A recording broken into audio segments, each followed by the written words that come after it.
గురుగారు, ఈ వారం వృషభ రాశి వారికి ఎలా ఉంది? వృషభ రాశి వారికి దివ్యమైన కాలం కొనసాగుతుంది. 5 గ్రహాలు యోగిస్తున్నాయి.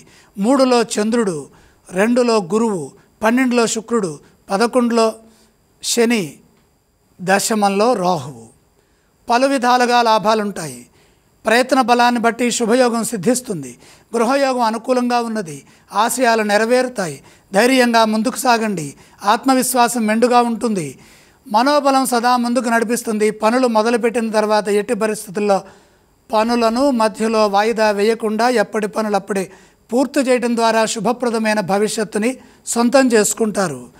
ఆర్థిక అంశాలు చాలా చక్కగా ఉంటాయి. కానీ సకాలంలో కర్తవ్యాలను నిర్వర్తించడం కూడా ముఖ్యము.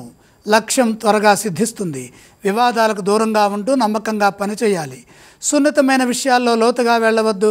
దగ్గర వారితో విభేదాలు రాకుండా చూసుకోండి. ఉద్యోగంలో మేలు చేకూరుతుంది. ఉన్నత స్థితి గోచరిస్తుంది. వ్యాపార పరంగా సమస్యలు ఎదురుకాకుండా సమయానుకూలంగా ప్రవర్తించడం ద్వారా నష్టాల నుండి బయటపడతారు. అలాగే పరిస్థితులకు అనుకూలంగా ధనాన్ని సద్వినియోగం చేసుకోవడం ద్వారా శాంతి, శక్తి రెండూ పొందుతారు. వృషభ రాశి వారు ఎటువంటి స్తోత్రాలను పఠించాలి? వృషభ రాశి వారు మహాలక్ష్మి అమ్మవారిని స్మరించడం మంచిది. వృషభ రాశి వారు ఏ ఆలయాన్ని సందర్శించాలంటారు? లక్ష్మీ అమ్మవారిని దర్శించండి. వారు ఎటువంటి దానాలు చేయాలి? దానాలతో పని లేదు.